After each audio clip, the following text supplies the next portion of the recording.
নিয়ে যাবেন, আমার নবীর দরবারে নিয়ে যাবেন, নবীর সামনে গিয়ে আমার দাঁড় করাইবেন। আমি যুদ্ধের ময়দানে যাব, তবে আমি গাজী হয়ে ফিরব না। আমি গাজী হতে চাই না, আপনারে শহীদ সন্তানের মা আমি বানায়া ফেলব। চিল্লা পড়া যাবে কি মারহাবা। মা চোখের পানি বন্ধ, মা বলে ও সন্তান আয় আয়। সুন্দর করে বুকের মধ্যে কুলের মধ্যে নিয়ে সন্তানটারে লয়া মনটা বড় হয়ে গেল, দৌড়ে চলে গেল আমার নবীর দরবারে। এই নবীর দরবারে যেতে চায় না এমন কোনো বান্দা পৃথিবীর মধ্যে নাই। এই ময়দানের মানুষগুলো জীবনেও কোনোদিন আমার নবীরে দেখে নাই, নবীরে পাই নাই, কিন্তু নবীর রওজায় অনেকে যেতেও পারেন নাই। দেখবেন রাতের বেলা গুনগুনে গুনগুনে কান্দে, আল্লাহ গো আমারে কি মক্কায় নেওয়া যায় না, আমারে মদিনায় নেওয়া যায় না, আমারে কি মদিনায় নেওয়া যায় না। এই আল্লাহর বান্দারা, মদিনায় যাওয়ার জন্য তো ইশক লাগে, প্রেম লাগে, প্রেম লাগে। রাসূলকে তো পান নাই, কিন্তু নবীর রওজায় তো যাইতে মন চায়। ওই নবীরে তো সালাম দিই দূরে থেকে, আমার নবীর দুরূদ পড়ি আমি দূরে থেকে, মানে বাংলাদেশ থেকে। আমি নবীর দুরূদ পড়ি এত দূর থেকে, নবীর সামনে যাইয়া নবীর রওজার পাশে দাঁড়াইয়া সশরীরে সালাম দেওয়ার জন্য মন চায় তো সবার। কার কার মন চায়? দুইটা হাত তুইলা আল্লাহরে দেখাও। আল্লাহ জীবনে একবার হলেও মদিনায় যাওয়ার মতো তৌফিক তুমি প্রত্যেকটা মানুষকে দান করো। সকলে পড়েন আমিন, আরো জোরে পড়েন আমিন। মনে বড় আশা ছিল যাব মদিনায়, মনে বড় আশা ছিল, মনে বড় আশা ছিল যাব মা। সালাম আমি করব গিয়ে, সালাম আমি করব গিয়ে নবীর রওজায়।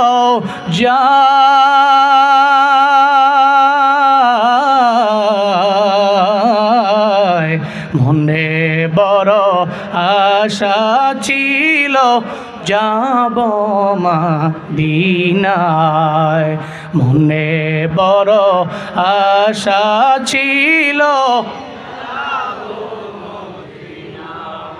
আরব সাগর পাড়ি দিব, নাই কয় আমার তরি পাখি নয় তো উড়ে যাব ডানাতে ভর করি।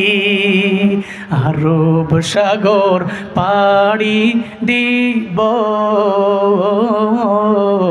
নাই কয় আমার তরি পাখি নয় তো উড়ে যাব ডানাতে ভর করি। আমার আশায় আছে সম্বল নাই, আশায় আছে,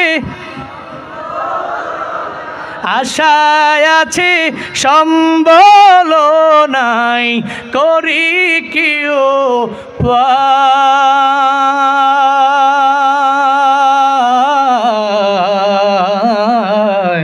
মনে বড়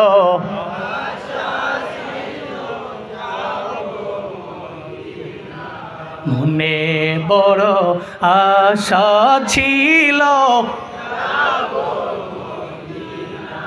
কৌশল কইরা লইয়া যাইও, কৌশল কইরা লইয়া যাইও সোনার মদিনা।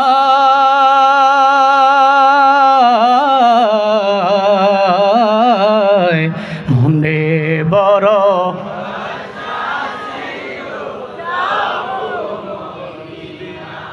মনে বড় আশা ছিল যাব মা। আল্লাহ জীবন একবার হলেও তুমি যাওয়ার তৌফিক প্রত্যেকে দান করো।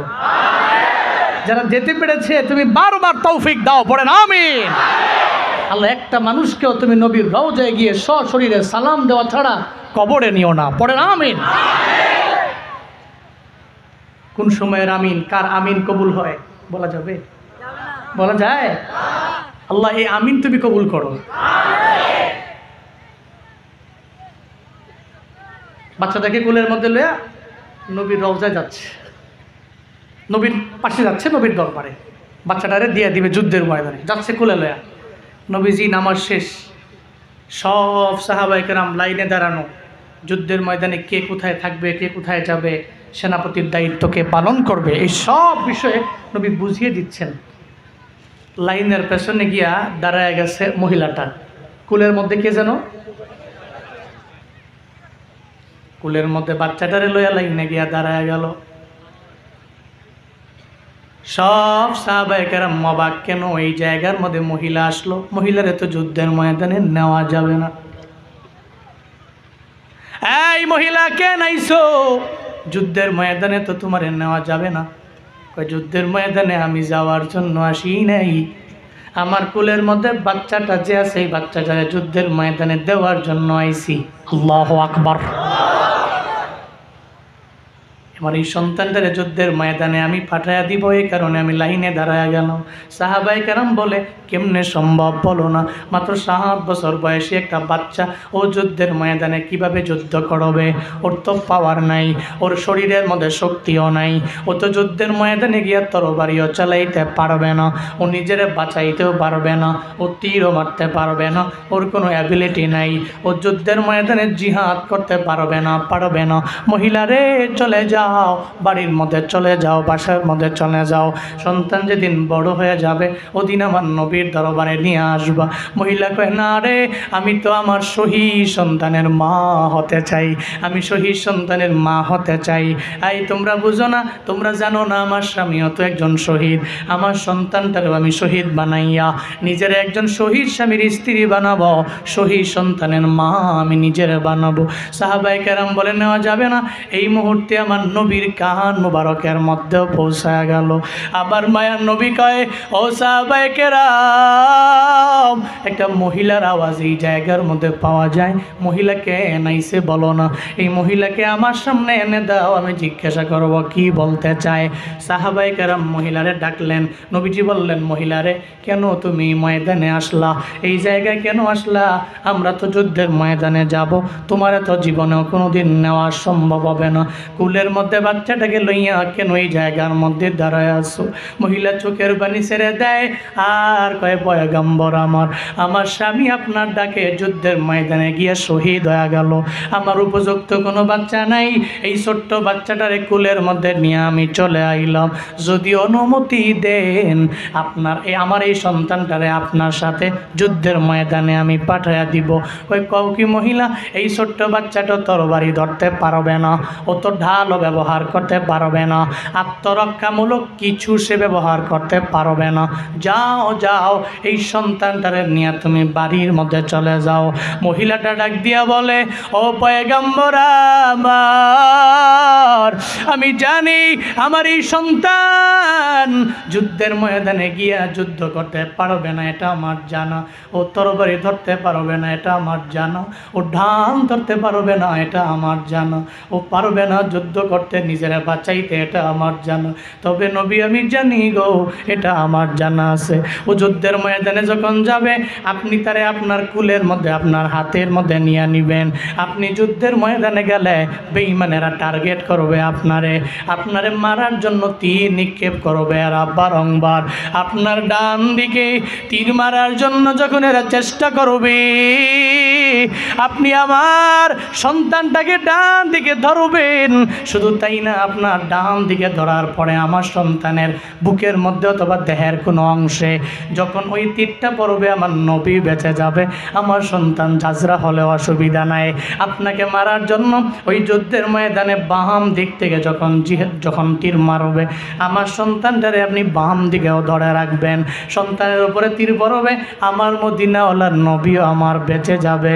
শুধু তাই না গো নবী আমার, আপনার বুক বরাবর যখন তীর মারার জন্য ট্রাই করবে, আপনি আমার সন্তানটারে আপনার হাতের মধ্যে লইয়া একটা ডাল বানাইয়া আপনার বুক বরাবর আমার সন্তানটারে ধরে রাখবেন। আমার সন্তানের গায়ের মধ্যে তীর পড়বে, ওই তীর আমার সন্তানের গায়ের মধ্যে পড়ার কারণে আমার নবীও বেঁচে যাবে। নবী যদি আমার বেঁচে যায় আমার সন্তানের কারণে, এটাই হবে আমার জীবনের সবচেয়ে বড় পাওয়া, এটাই হবে আমার জীবনের সবচেয়ে বড় অর্জন। আবার মায়ার নবী কয়, ও মহিলা, না না, এই সন্তানটারে নেওয়া যাবে না, কারণ তুমি যাই বলো এটা জীবনেও কোনো দিন হতে পারে না, এটা সম্ভব না। কারণ এত ছোট বাচ্চা তো যুদ্ধের ময়দানে যেতে পারবে না, ও যুদ্ধ করতে পারবে না। যখন মহিলারে বারবার বলে, নবীর আদেশ কি অমান্য করা যায়? করা যায়? নবী বললে যাও, তুমি বাড়ি চলে যাও, তোমার নেওয়া হবে না, বাচ্চাটারও নেওয়া হবে না, যাও। নবীজি নিষেধ করলেন এবং আদেশ করলেন বাড়ি যাওয়ার জন্য। মহিলা কয়, নবীর দরবারে একবার, দুবার, তিনবার বললে নবী রাগান্বিত হয়ে গেলে তাহলে আল্লাহ আমার প্রতি অসন্তুষ্ট হবে। সন্তানটাকে কুলের মধ্যে লইয়া উনি চলে গেলেন বাড়ির দিকে রওনা হয়ে। পথিমধ্যে যাওয়ার পরে বাচ্চাটা কয়, কই লইয়া যাও আমারে? বাড়ি লইয়া যাই। বাড়ি আমি যাব না। সুবহানাল্লাহ পড়বেন না। তোমার তো ওয়াদা দিয়েছি যুদ্ধের ময়দানে আমি যাব, ওখানে গিয়ে আবার গাজী হয়ে ফিরবো না, আমি শহীদ হব। সুবহানাল্লাহ পড়ে না। আমি তো গাজী হব না, আমি শহীদ হব। তুমি আমার বাড়ি লয়ে যাও কি জন্যে? আমি বাড়ি যেতে চাই না। মা, তুমি আমাকে নবীর কাছে আবার নিয়ে যাও। মহিলা কয়, না, নবীর কাছে আমি একবার নিষেধ করছি, আমি নিয়ে যেতে পারবো না, তুমি একা গেলে যেতে পারো। লাভ দিয়া সন্তানটা মায়ের কোল থেকে নেমে গেছে, আমি নবীর দরবারে যাব, যুদ্ধের ময়দানে যাব। পড়েন আল্লাহু আকবার।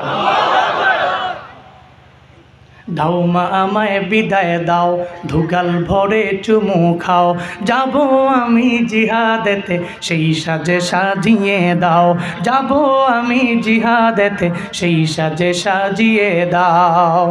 দাও মা আমায় বিদায় দাও, ধুগাল ভরে চুমু খাও, যাব আমি জিহাদেতে সেই সাজে সাজিয়ে দাও, যাব আমি জিহাদেতে সেই সাজে সাজিয়ে দাও।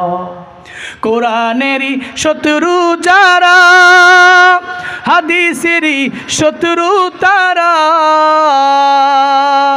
কোরআনেরই শত্রু যারা, নবীজেরই শত্রু তারা, তাদের সাথে জিহাদ করে শহীদ আমি হতে চাই, তাদের সাথে জিহাদ করে শহীদ আমি হতে চাই। দাও মা আমায় বিদায় দাও, ধুগাল ভরে চুমু খাও, যাব আমি জিহাদেতে সেই সাজে সাজিয়ে দাও, যাব আমি জিহাদেতে সেই সাজে সাজিয়ে দাও, যাব আমি জিহাদেতে সেই সাজে সাজিয়ে দাও। পড়েন মারহাবা। মারে কয় মা,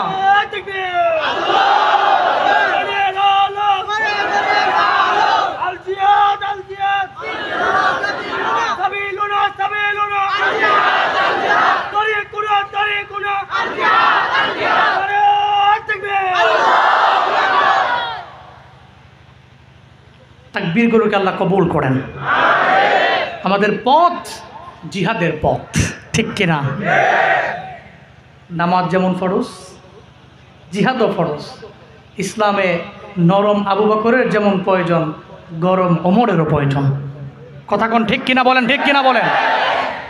যখন ইসলাম নিয়ে কটূক্তি করে, কোরআন নিয়ে কটূক্তি করে, তখন তো আর ওই মুসলিমগুলো নরম থাকতে পারে না।